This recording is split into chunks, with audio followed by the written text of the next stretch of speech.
오늘도 예배 자리 가운데 나오신 모든 성도님들 예수님의 이름으로 환영하고 축복합니다. 우리 주변 분들과 인사 한번 나누실까요? 잘 오셨습니다. 인사 한번 나누겠습니다.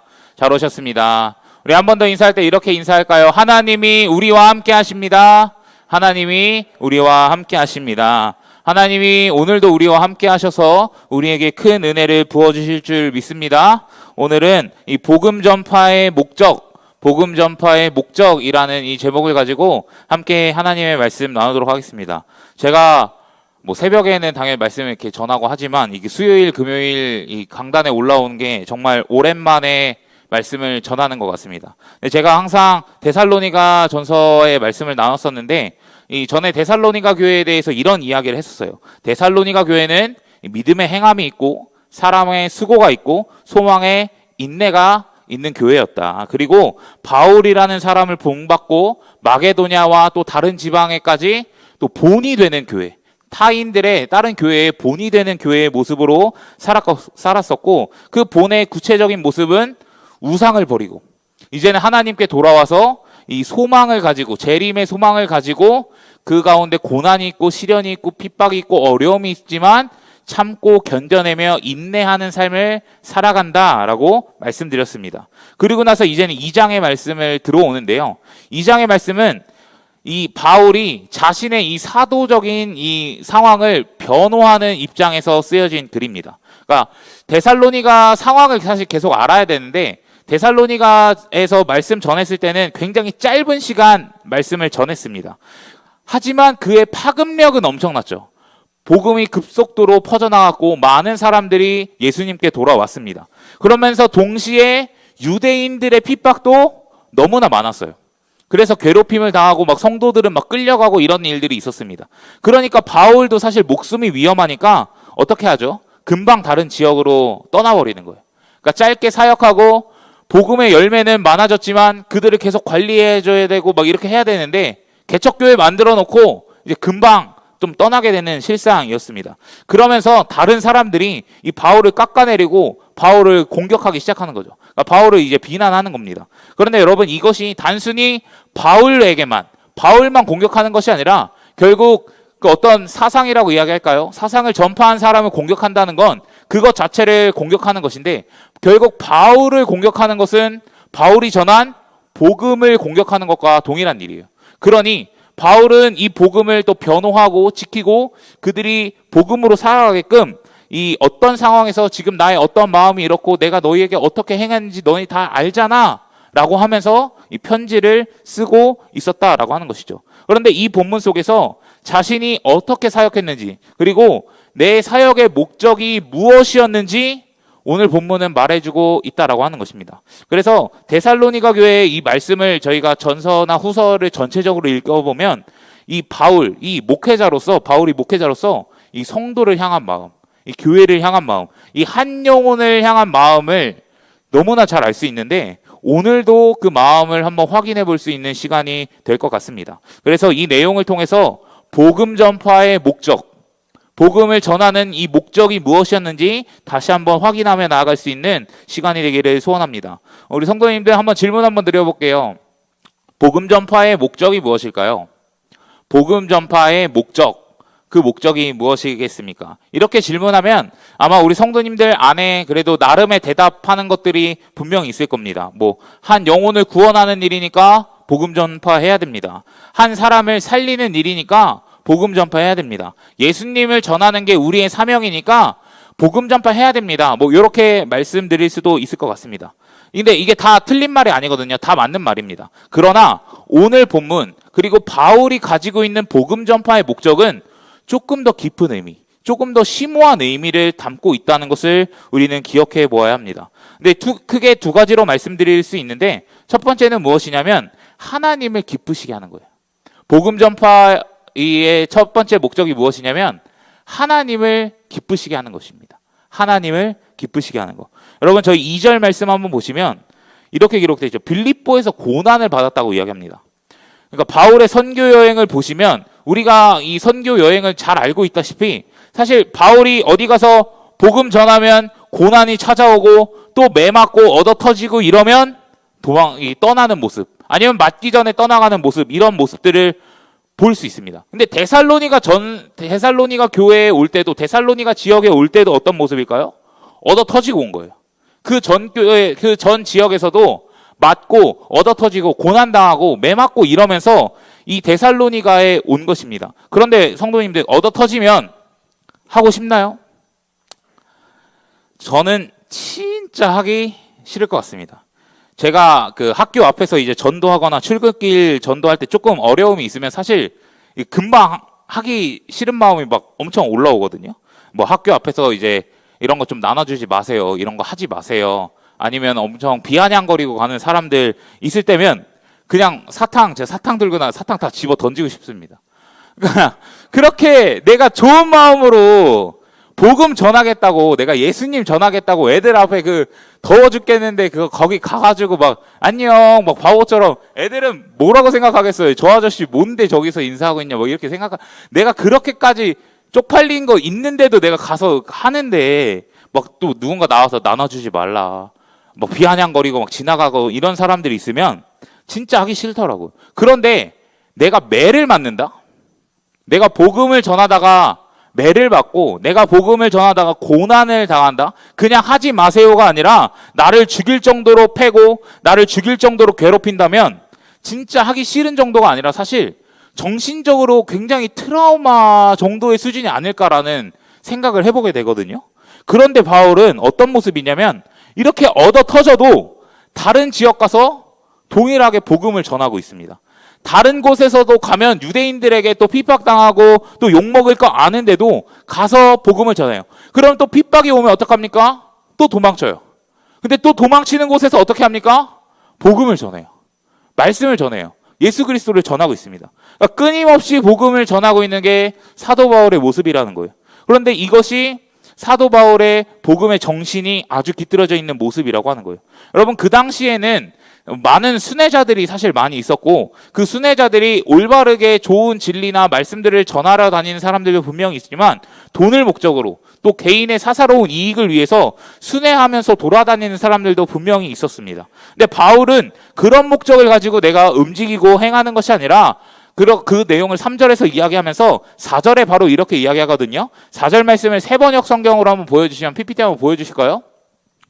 이렇게 기록되어 있어요. 처음에 앞에 보시면 우리는 하나님께 검정을 받았다 그럽니다. 하나님께 검정을 받았다. 그러니까 하나님께 인정받았다는 거거든요. 그러니까 하나님께서 보내신 사람이라는 것, 신분이 확실한 사람이라는 것을 드러내고 있는 거예요. 그리고 그 다음에 그대로 복음을 전한다고 이야기하고 있습니다. 맡은 그대로 복음을 전한다. 그러니까 예수 그리스도께서, 하나님께서 나에게 허락하신 그대로 복음을 더하는 거나 빼는 거 없이 온전하게 그대로 메신저의 역할을 온전히 감당한다는 것을 이야기하고 있어요. 뭐 오늘 본문에 청지기라는 말은 등장하지 않지만 사실 청지기의 개념과 굉장히 비슷합니다.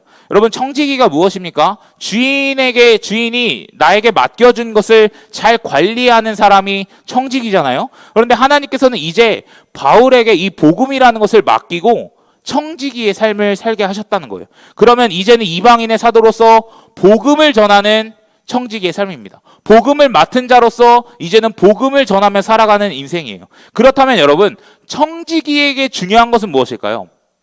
내가 주인에게 무언가 맡았다면, 위탁받았다면 이 청지기가 해야 할 것은 무엇입니까? 바로 신실함이에요. 신실함. 청지기가 해야 할 것은 신실함입니다. 결국에 무엇입니까? 나에게 힘듦이 오고 어려움이 오고 문제가 생기고 고난이 찾아오고 어떠한 상황 속에서도 신실하게 주인이 나에게 허락하신 그 일을 끝까지 감당하는 게 청지기의 모습이라는 거예요. 어렵고 힘들어도 그냥 포기하고 하기 싫어, 안 해도 돼, 이렇게 생각하는 것이 아니라 주인이 나에게 맡겨준 일이니, 주인이 나에게 허락해 주신 일이니 나는 청지기로서 그 사명을 신실하게 감당하는 것, 그것이 청지기의 역할이라는 거예요. 우리가 전도에 관련돼서 분명히 인간적인 수많은 유혹이 찾아올 때 있습니다. 그러나 우리가 복음을 맡은 자라면 어떻게 나아가야 할까요? 신실하게, 성실하게, 어떠한 상황 속에서도 꾸준하게 나아갈 수 있어야 하는 것입니다. 그리고 여기서 바울이 자신이 복음을 전하는 명확한 목적을 이야기합니다. 이렇게 기록되어 있죠. 우리가 이렇게 하는 것은 사람의 환심을 사려고 하는 것이 아니라 우리의 마음을 살피시는 하나님을 기쁘게 한다는 것입니다. 적어도 바울은 이 복음 전파는 자신의 이익, 자신의 만족을 위해 하는 것이 결코 아니라는 것입니다. 누구를 위해 하는 것일까요?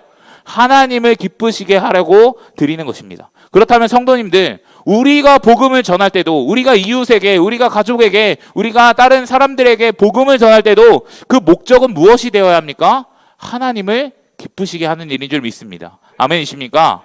여러분, 우리의 복음 전파의 목적은 하나님을 기쁘시게 하는 일이라는 것을 꼭 기억하셨으면 좋겠습니다. 여러분, 주님께서 구원받은 자들에게 복음을 맡겨주셨고 우리를 청지기로 세워주셨다면 이제는 그 청지기의 삶을 신실하게, 성실하게 해나가야 합니다. 한 영혼을 위해서 영혼을 살리는 목적도 분명히 있지만 더 궁극적인 목적, 더 1차적인 목적은 무엇이냐면 하나님을 기쁘시게 하기 위해서. 영혼 구원을 하면 하나님께서 기뻐하시니까 그 기쁜 하나님을 기쁘시게 하기 위해서 복음을 전하는 거예요. 내 맡은 바 역할을 충실하게, 성실하게 행하며 나아가는 것을 꼭 기억하셨으면 좋겠습니다. 그런데 하나님을 기쁘시게 하는 것인데 그 앞에 수식어가 하나 붙어 있어요. 어떤 하나님이냐면 마음을 감찰하시는 하나님이라고 기록하고 있습니다. 근데 마음을 보시는 하나님이거든요. 마음을 보시는 하나님. 근데 여러분, 마음을 살펴보신다는 것은 결국 우리의 중심을 하나님께서는 보신다는 거예요. 우리의 중심. 다시 한번 우리는 어떤 마음으로 복음을 전하고 있나? 우리는 어떤 마음과 어떤 생각과 어떤 태도로 복음을 전하고 있나? 우리의 중심은 무엇인가 다시 한번 고민해 볼 필요가 있다는 것이에요. 저는 여러분 부서 사역을 어쨌든 같이 하고 있잖아요. 그러면서 학교 앞으로 전도를 많이 나갑니다. 23년도, 그러니까 작년이죠. 작년 2학기 때부터 좀 더 본격적으로 이제 전도를 시작했는데, 그렇게 제가 전도도 열심히 하고 또 애들한테 학교 애들 앞에서도 설교할 때, 야, 이제 학교에 가서, 야, 애들 전도해야 돼. 싹 끌어와가지고 우리 막 100명, 200명 막 만들고 우리 부흥해야 돼. 막 이렇게 설교하고 막 그랬는데, 제가 어느 날 제 중심을 좀 바라보게 되더라고요. 내가 전도를 왜 하는가? 내가 복음을 왜 전하는가? 굳이 학교 앞에 가서 내가 왜 복음을 전하고 있는가? 제 중심을 바라보게 되었어요. 근데 제가 애들 설교할 때도 함께 나눴던 건데 제 안에 어떤 마음이 있었냐면 성공하고 싶다는 마음이 있는 거예요. 성공하고 싶다. 성공하고 싶다. 인간적인 마음이 성공하고 싶다. 그래서 애들이 저희 한 15명 출석하거든요. 청소년교회로 예를 들면 15명 출석하는데 애들이 제가 전도해가지고 30명 되면 좋은 거잖아요. 그렇죠? 막 부흥되면 좋잖아요. 40명, 50명, 100명 되면 어떻게 또 나름 제가 또 능력 있다고 인정받지 않겠습니까?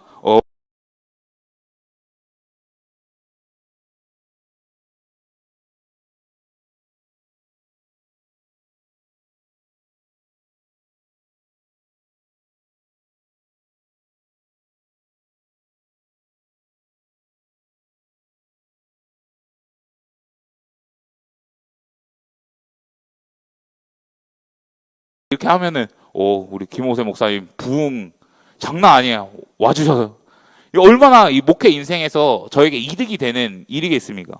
근데 제 안에 그런 인간적인 마음, 좀 세상적인 마음이 가득했더라고요. 그래서 인정받고 싶은 마음이 있었고 잘하고 싶은 마음이 있었고 세상의 관점으로 보니까 성공하고 싶은 마음이 제 안에 있었더라고요. 그런데 이 마음이 하나님께서 기뻐하시는 마음이었을까요? 제가 고민하고 기도하고 막 이러면서 이 마음은 결코 하나님께서 기뻐하시지 않겠다. 이 마음은 결코 하나님께서 좋아하시지 않겠다라는 생각이 참 많이 들었습니다. 왜냐하면 이 영혼 구원이라는 것은 기본적으로 하나님을 위해 하는 것이고 영혼을 위해서 하는 거잖아요. 그 영혼을 위해서 하는 것인데 지금 내가 복음을 전하고 있는 이유와 목적은 나의 만족과 나의 유익과 나의 미래를 위해서 하고 있는 것이구나라는 것이 느껴졌기 때문이에요. 그 복음 전파에 나의 욕심이 들어가고 나의 만족이 너무나 많이 들어가고 있는 것입니다. 그러니까 하나님 보실 때 어떨까요? 중심을 보시는 하나님이 보실 때 어떨까요? 결코 기뻐하지 않겠다라는 생각이 너무나 들어요. 제가 겉으로는 학교에 가서 막 전도도 하고 애들이랑 또 많이 친해지기도 하고 막 그러면서 전도도 열심히 하는 것처럼 보이고 사역도 열심히 하는 것처럼 보일 수 있지만 그 안에 중심이 무너져 있었기 때문에 중심이 없는 전도, 중심이 없는 나의 만족을 위한 영혼 구원, 그런 것들은 결코 하나님께서 기뻐하시지 않는다라는 마음이 저에게 너무나 강하게 들었었던 적이 있습니다. 그래서 전도의 목적이 나고 전도의 주어가 내가 돼버리니까요. 하나님께서 결코 기뻐하시지 않겠다라는 마음이 강하게 있었어요. 그런데 여러분, 우리의 전도는 어떤가요? 우리의 복음 전파는 어떤가요? 어떤 마음으로 하고 계십니까? 그런데 이렇게 물어보기 전에 이렇게 여쭤봐야겠죠.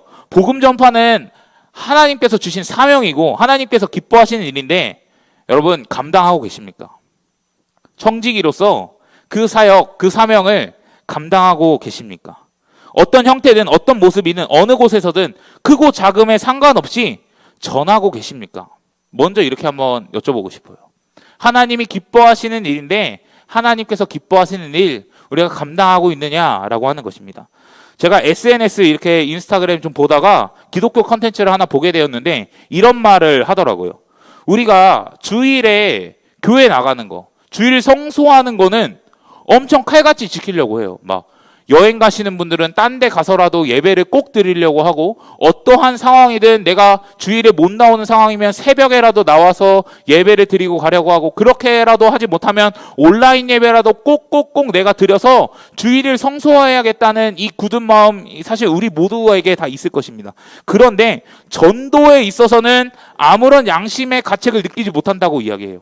전도에 있어서는. 여러분, 예배도 하나님이 기뻐하시는 거고 전도도 하나님이 기뻐하시는 일이에요. 그 두 개를 뭐 비교할 수 있을까요? 결코 비교할 수 없어요. 예배도 마찬가지고 전도도 마찬가지고 하나님이 기뻐하시는 일이라면 우리는 두 개를 나눠서 생각해야 할 것이 아니라 사실 같이 생각해야 되는데, 예배는 중요한 거, 예배는 내가 꼭 지켜야 되는 거, 예배는 빠지면 안 돼라고 이야기하지만 정작 전도하는 거에 있어서는 전도 뭐 굳이 해야 되나? 안 해도 아무런 양심의 가책을 느낄 수 없어요. 왜? 굳이 나에게 해야 되는 건가라고 다가오지 않기 때문이라고 이야기하는 것입니다. 여러분, 우리는 다시 한번 기억해야 돼요. 예배도 하나님이 기뻐하시는 거기 때문에 우리 예배 잘 드려야 됩니다. 그런데 전도도 하나님이 기뻐하시는 일이세요. 그러면 전도 해야 됩니까? 해야 됩니까? 해야 됩니다. 복음 들고 나아가야 돼요. 크고 작고 많고 적음에 상관이 없어요. 누구에게든 가든 사실 우리의 삶에서는 복음을 나타내고 드러내는 모습이 우리의 삶에서 나타나야 한다는 것입니다. 사랑하는 성도님들, 우리가 주의 자녀이고 주의 백성이고 거듭난 하나님의 구원받은 예수 그리스도의 제자라면 하나님이 기뻐하시는 이 전도의 일을 우리의 삶 속에서 감당해내며 살아가시는 우리 성도님들 되시기를 예수님의 이름으로 간절히 부탁드립니다. 이 전도의 사명을 온전히 감당할 수 있어야 되는 거예요. 그러면 또 우리 중에는 전도를 또 하고 계시는 분들도 있잖아요. 그럼 다시 한번 우리의 마음을 점검해 볼 필요가 있습니다. 어떤 마음으로 하고 계신가요? 뭐 권사이고 집사이고 또 교회에서 중직을 받았기 때문에 혹시 억지로 하고 계시진 않습니까? 아니면 저처럼 이 개인의 욕심 때문에 이렇게 하고 계시는 분은 혹시 있지 않으시는가요? 여러분, 하나님은 어떤 분이시라고 오늘 이야기했냐면 감찰하신 하나님이라 그랬어요. 우리의 마음의 중심을 보시고 우리의 내면을 살피시는 분이십니다. 그래서 우리 안에 하나님을 기쁘시게 하겠다는 이 동기와 목적과 마음이 없다면, 하나님을 향한 그 중심이 온전히 세워져 있지 않다면 우리의 복음 전파를 다시 한번 고민해 보아야 한다는 것입니다. 그래서 여러분, 우리 안에는 하나님을 기쁘시게, 하나님을 기쁘시게라는 이 타이틀과 이 중심이 우리 안에 온전히 세워져야 하는 줄 믿습니다. 그래서 바울이 하나님을 기쁘시게 하기 위해서 매를 맞아도 전도하고 힘들어도 전도하고 고난이 와도 전도하고 어떤 상황에서도 전도했던 것처럼 이제는 우리의 중심에도 하나님을 기쁘시게라는 그 목적을 온전히 세워두고 어떠한 상황과 환경 속에서든 복음을 전하며 나아가실 수 있는 우리 성도님들 되시길 예수님의 이름으로 간절히 축복합니다. 그래서 어떤 모양과 모습이든 상관이 있을까요? 없을까요? 없습니다. 하지만 다만 중요한 거, 중심을 가지고 복음을 증거하는 삶, 예수의 이름을 드러내는 삶을 우리는 살아가야 한다는 것입니다. 그래서 그 마음을 가지고 복음을 맡은 이 청지기의 사명을 온전히 감당할 수 있는 우리 모든 성도님들 되시기를 예수님의 이름으로 간절히 부탁드립니다. 근데 사실 혼자 전도하는 거 쉽지 않잖아요. 그렇죠? 혼자 전도하는 거 쉽지 않습니다. 그러니 권면드리는 것은 이 공동체 안에서 좀 이 전도를 진행할 때에 사실 함께 해주셨으면 좋겠다는 마음이 참 많이 듭니다. 그래서 저희 수요일 오전마다 사실 전도하거든요. 뭐 각자의 자리에서 전도하는 거 그걸로도 대체할 수 있겠지만 그것이 어렵다면은 공동체에 함께 모여서 일주일에 딱 한 번이니까 함께 마음 모아서 전도할 수 있는 우리 시흥제일교회 되었으면 좋겠습니다. 복음 전파의 첫 번째 목적이 하나님을 기쁘시게였다면 두 번째 목적이 있어요. 두 번째 목적은 무엇이냐면 그 영혼이 하나님 앞에서 합당하게 살아가는 거예요. 하나님께 합당한 삶을 드릴 때까지 나아가게 하는 거예요. 여러분, 우리는 복음 전파를 생각하면 사실 좀 축소해서 생각할 때가 참 많이 있습니다. 어떻게 생각할 때가 많이 있냐면 가서 예수님 믿으시라고, 예수님 믿으면 구원받는다고 이야기하고 교회 오라고 이야기하고 예수님을 믿고 뭔가 영접하는 것까지를 우리는 생각합니다. 그래서 이 사람이 교회 잘 나오고 그 다음에 어느 정도 뭔가 예수님을 믿는 신앙이 있다고 생각하면은 사실 그렇게 큰 관심을 두지 않을 때가 참 많이 있어요. 그런데 바울에게 복음 전파는 단순히 예수님을 믿고 복음을 전하고 거기에서 예수님을 영접하는 것에서 멈추는 것이 아니라 그 사람이 하나님께 합당한 삶으로 살아갈 수 있게끔, 그 사람이 온전한 신앙인의 모습으로 살아갈 수 있게끔 거기까지가 바울의 복음 전파의 목적이라고 이야기하는 것입니다. 그래서 하나님 앞에 바른 삶, 그들을 하나님 나라로 부르시는 그 하나님 앞에서 온전한 삶, 합당한 삶을 살아갈 수 있게끔 하는 것이 바울의 복음 전파의 목적이라고 이야기하는 것입니다. 2장 3절 말씀 보시면 권면한다는 말이 나와요. 권면한다. 근데 이 권면한다는 말이 요청하고 위로하다 이런 의미입니다. 그런데 이 단어가 원어로서는 어떤 의미로 사용되냐면 도덕적 가르침을 지칭하는 말입니다. PPT 한 장 더 넘겨주시죠. 그래서 바울은 여러분 단순히 예수 그리스도의 이야기를 넘어서 그냥 예수 그리스도를 믿으세요, 교회 다니세요 라고 이야기하는 것을 넘어서 그 사람에게 권면하는 거예요.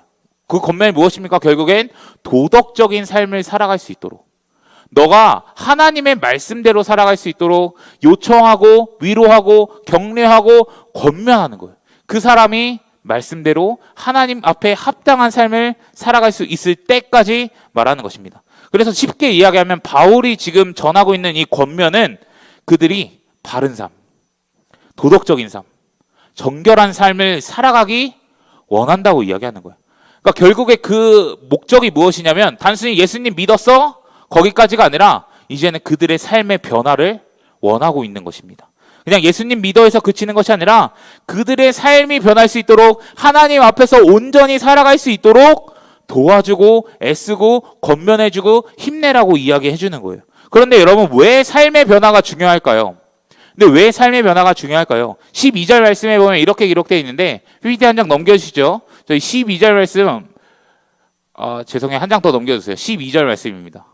검은색 PPT로 되어 있는 거 하나 있을 거예요. 같이 한번 읽어보겠습니다. 시작. 우리는 여러분을 권면하고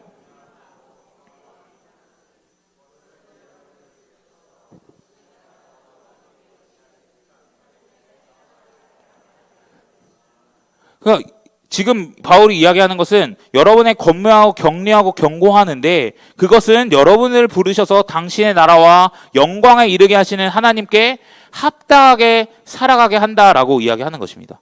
그런데 여러분, 자기 나라와 자기 영광에 하나님께서 부르시는데 그 하나님이 부르시는 뜻이 있다면 데살로니가 4장 3절은 이렇게 명확하게 이야기하거든요.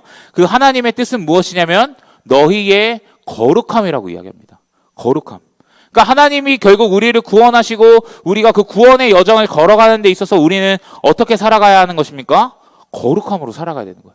바른 삶, 정결한 삶, 깨끗한 삶, 거룩한 삶으로 나아가는 거예요. 그러면 여러분, 우리가 복음을 전파하는 것이 단순히 한 영혼이 교회 잘 나오고 뭔가 헌금 잘하고 예배 잘 드리고 뭔가 봉사의 자리 나오고 이런 것들을 하라고 하나님께서 원하셔서 부른 것이 아니라 그 사람에게 구체적으로 원하시는 모습은 거룩함을 요구하는 거예요.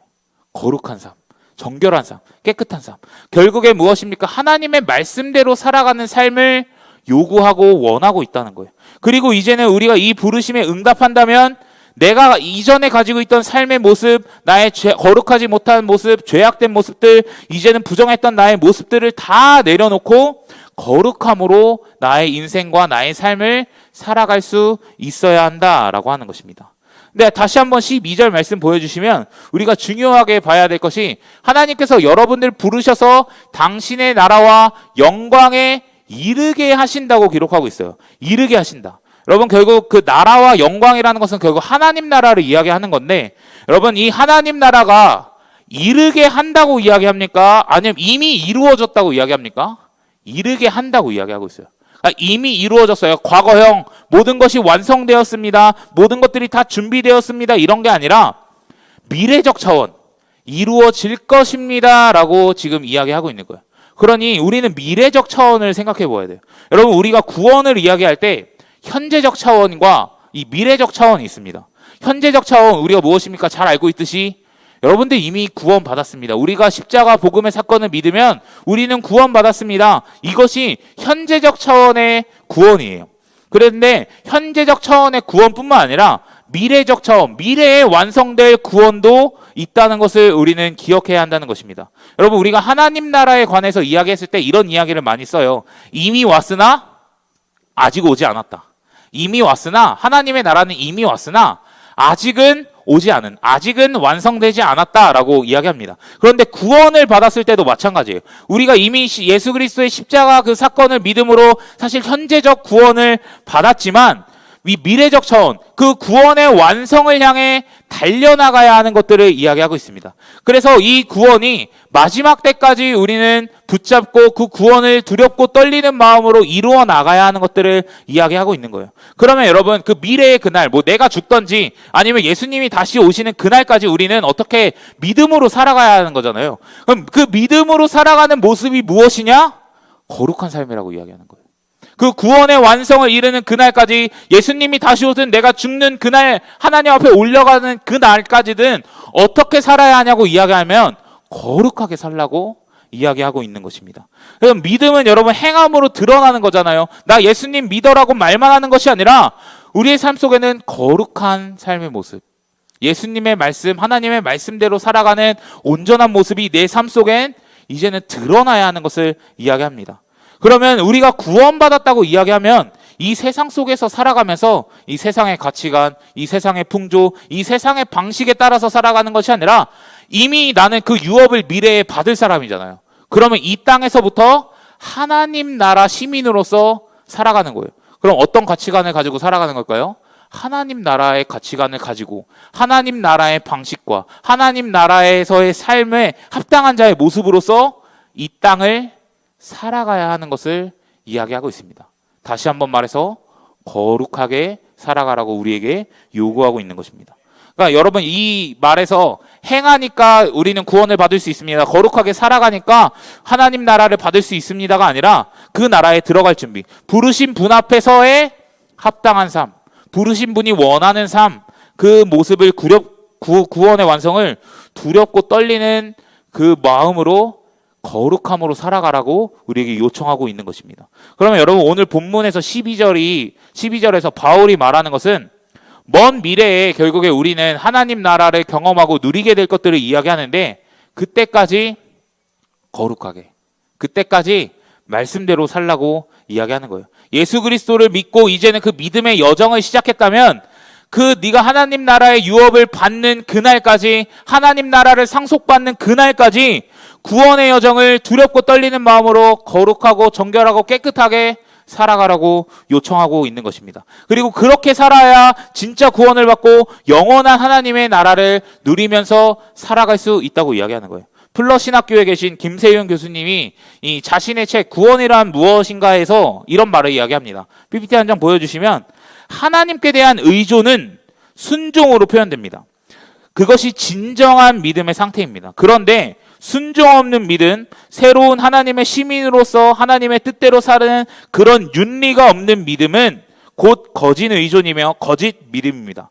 결국 순종이 없는 믿음, 윤리가 포함되지 않은 믿음, 이것이 곧 미신입니다라고 이야기하고 있습니다.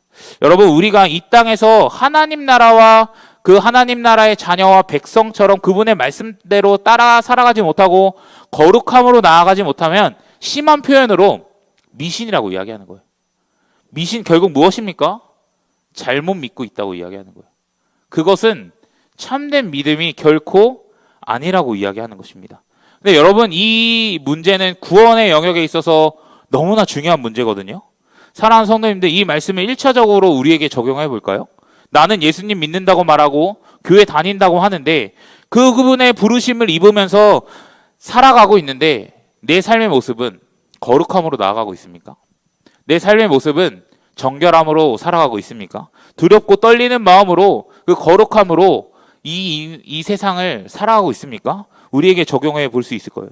그냥 율법적으로 사세요. 그냥 율법을 지키세요. 이런 말이 아니라 내가 하나님의 부르심을 경험하고 그 구원의 은혜를 누리며 이제는 그 구원의 여정을 걸어가고 있는 믿음의 사람이라면, 온전한 믿음의 사람이라면 이제는 내 이전의 삶, 내 과거의 삶을 청산하고 나의 죄악과 나의 연약함과 이전의 나의 모습의 삶은 사실 점점 줄어들고 이제는 더욱더 거룩한 삶, 정결한 삶, 깨끗한 삶으로 나아가는 모습이 우리 안에는 있어야 하는데, 그렇게 거룩함으로 살아가는 삶이 되어야 하는데, 믿음엔 순종이 있어야 하는데 나는 여전히 이전과 같은 모습으로, 여전히 구원받기 이전의 모습처럼 동일하게 살아가고 있지 않나, 우리는 다시 한번 고민해 볼 필요가 있다라고 하는 거예요. 여러분, 여전히 나의 삶이 이전과 같다면 우리는 우리의 믿음 그리고 우리의 구원을 다시 한번 점검해 보아야 한다는 것입니다. 사랑하는 성도님들, 우리가 먼저 하나님의 부르심을 받은 자라면 이전보다 더욱더 거룩하게 살아갈 수 있는 우리 성도님들 되시기를 예수님의 이름으로 간절히 부탁드립니다. 하나님의 부르심을 입은 자라면 이전보다 더욱더 거룩하게 나아갈 수 있는 우리 시흥제일 교회 공동체가 되기를 간절히 소원합니다. 거룩함으로 말미암아 하나님이 원하시는 삶의 모습, 그리고 하나님이 원하시는 그 하나님 나라의 모습, 구원의 완성을 이루며 나아갈 수 있는 우리 모두가 되기를 간절히 소원합니다. 그래서 지금부터라도 다시 한번 우리의 구원과 우리의 믿음을 점검해 보시고 하나님 나라 자녀답게, 하나님 나라 백성답게 이 땅에서부터, 거기서만 가서 거룩하게 사는 것이 아니라 이 땅에서부터 하나님 앞에 합당한 자로서 거룩한 삶으로 살아갈 수 있는 우리 성도님들 되시기를 예수님의 이름으로 간절히 부탁드립니다. 그리고 이제는 이 복음 전파의 목적을 기억해 보자고요. 한 영혼이 하나님 앞에서 합당하게끔, 결국 거룩한 삶으로 살아갈 수 있게끔 그 구원의 여정에 도움을 주고 힘을 주고 권면하는 것이 우리의 일이라고 하는 거예요. 그 사람이 이 구원의 여정을 포기하지 말고 그 거룩한 삶을 포기하지 않도록 권면하고 위로하고 힘내라고 이야기하는 것입니다. 여러분, 사실 우리도 믿음으로 살아보려고 애쓰고 막 열심히 해봐서 알겠지만 이 죄악된 본성을 거스르고 삶의 태도를 바꾸는 일은 결코 쉽지 않습니다. 넘어질 때가 너무나 많이 있고 힘들 때가 너무나 많이 있습니다. 그리고 이런 삶의 변화는 사실 내 힘으로 결코 되는 것이 아니기 때문에 성령의 은혜도 무조건 필요합니다.